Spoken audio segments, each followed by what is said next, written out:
Så er vi simpelthen kommet op i terrænet, og ned fra campingpladsen og herop til, der er det cirka gået 1,5 time, og de er gået med at lege ski, for vi skal have ski og skistøvler alle sammen, hjelme, og så det her med at få det hele til at passe og få det sat på, tage liften op til pisterne, og nu er vi her. Nu skal vi simpelthen ud og stå på ski. Vi er fuldstændig klar. Der er sele på Mie, så hende har jeg også styr på. Lad os så komme afsted.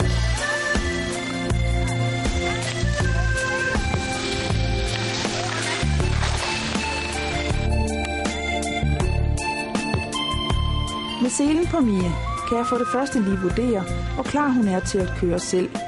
Det er hendes første tur, så der går måske lige et par dage. Mathias er helt tryg ved at køre på egen hånd.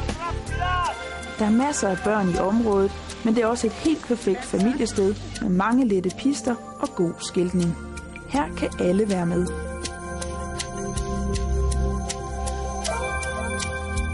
Jeg er meget, meget overrasket over, hvor godt det her område er. For hele familien, for nybegynder og især for børn. Det er virkelig, virkelig godt. Og de første par timer her, de er gået strålende, så nu skal vi have en lille pause, og vi skal have... Hvad er det her? Chokolade. Det kan I jo ikke lide. Jo. Nå. Ja, værsgo, Mia. Vi er omgivet af nogle af de højeste bjerge i Frankrig, og i dag står det som skarpe tænder mod en blå himmel.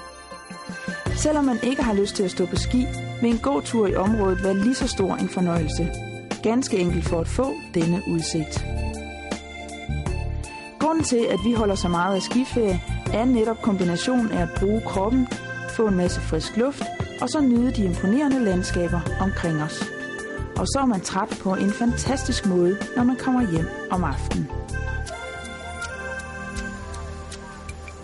Det meste af området er bundet sammen med stolelifte, hvilket er en fordel, når man er nybegynder eller har små børn med. Så kan man få hvilet benene, inden man er klar til endnu en tur.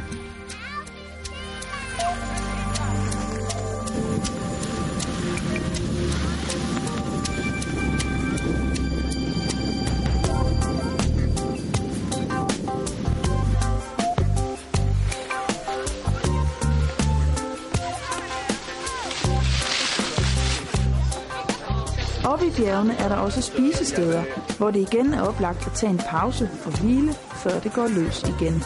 På den måde holder alle længere.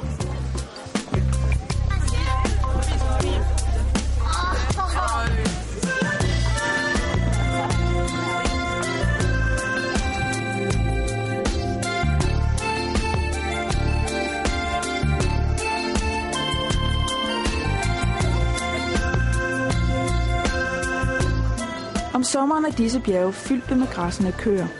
De er på denne årstid inde i den varme stald. Det er blevet tid til at høre noget om et af områdets mest kendte specialiteter. Alors ici, dans cette vallée de Pézanne-en-Croix, en fait, on est agriculteur et on est producteur de fromage. Donc pour produire du fromage, il faut pouvoir traire toutes ces vaches. Voilà, et en plus, on est dans une zone géographique qui nous permet d'avoir un AOC, qui est l'appellation d'origine contrôlée, donc le Beaufort. Et en fait, on produit du Beaufort. Donc pour produire du Beaufort, on doit respecter des règles. Et donc la première règle que vous voyez dans les tables, c'est d'abord la race des animaux. Donc on doit partir avec la race tarentaise, qui porte le nom de la vallée, donc la race tarentaise, et la race abondance, donc qui est d'une vallée voisine. Donc c'est les deux seules races qui sont autorisées chez nous pour produire du lait, pour faire du Beaufort. Pourquoi le Beaufort, il est spécial? Alors le Beaufort, en fait, ce qui fait sa particularité, en fait, c'est justement les contraintes qu'on a bien voulu donner dans notre AOC. Et le fromage, en fait, c'est la relation même entre le terroir et le produit. En fait, tout est assez simple, donc déjà des races rustiques, un terroir exceptionnel et aussi un respect de l'art dans la fabrication du fromage. Donc en fait, on verra ça tout à l'heure dans la salle de fabrication. En fait, le fromage de Beaufort est un fromage au lait cru, donc c'est une pâte pressée cuite, donc fromage au lait cru.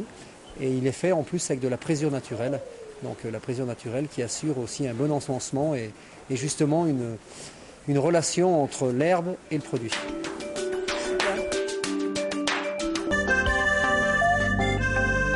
Mange har den opfattelse, at vinterferie og vintercamping er ensbetydende med, at man kan og skal stå på ski. Det er absolut ikke sandheden. På de fleste destinationer, inklusiv her i Pézanne-en-Croix, er der andre aktiviteter og seværdigheder, som ferien kan gå med, hvis man altså ikke vælger at slappe af hjemme ved campingvognen.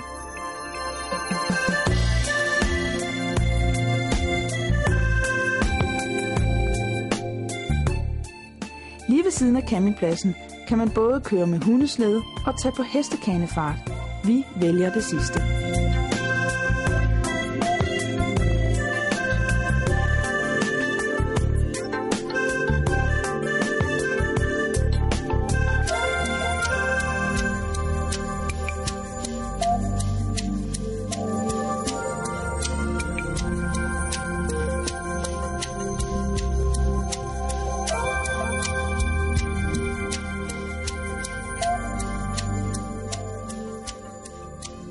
Alors on est à Pézé-d'Ancroix, dans la vallée de Rosuel, aux portes du parc national de la Vanoise, juste ici.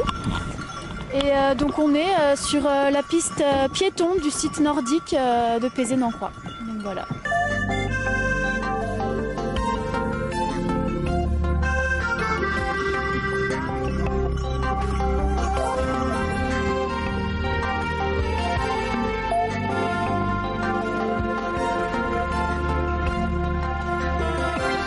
Vi er et godt stykke fra vejen, og nu begynder vi at få øje på nogle af de vilde dyr, der går på de sydvendte bjergskråninger, hvor sneen er smeltet. Bjerggederne er tæt på, og vi ser dem helt tydeligt.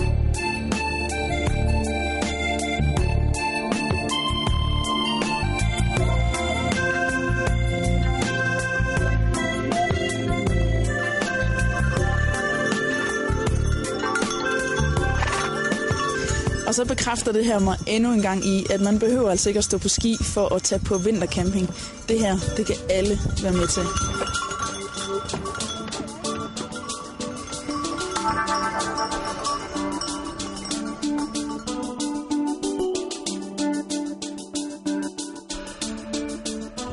Hvem vil sulten? Der er 13 grader herude i forteltet. Og en virkelig behagelig temperatur. Det er skønt at kunne sidde herude og spise. Og det er jo et rigtig godt tegn på, at vi vintercamperer sent på sæsonen. For når solen kommer frem, som den gør i dag, ja, så bliver det altså rigtig dejligt herude i forteltet. Nu skal vi have noget at spise. Prøv at komme op og kigge til bordet. Kom op og se, hvad I vil have.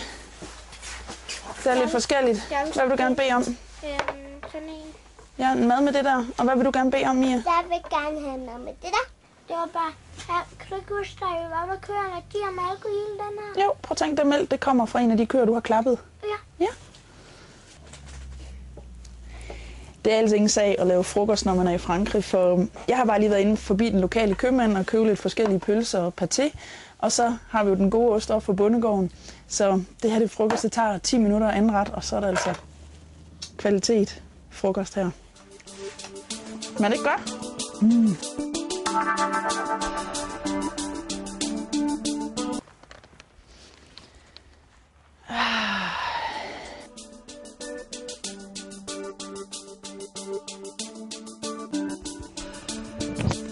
Så er det desværre blevet tid til afgang. Jeg skal bare lige have pakket sammen.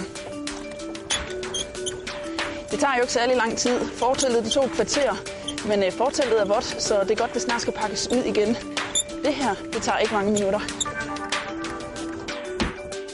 Lige umiddelbart, når man kommer til den her dal, så tror man måske ikke, at den har så meget at byde på. Men ikke desto mindre så, det at man bor så tæt på den her utrolig flotte og uberørte, vilde natur, det er lige præcis det, der er det store aktiv. Og så har ikke ret mange turister. Og til sidst, ja, så får man altså en god gammeldags service, som jeg synes, man skal lede længe efter på nogle af de store steder, desværre i dag. Men ikke desto mindre, så er der en rigtig god grund til at komme her. Nu skal vi videre sydpå, længere ned i Sydfrankrig, og det bliver i det næste program, men indtil da, have det rigtig godt, til vi ses igen. Hej hej.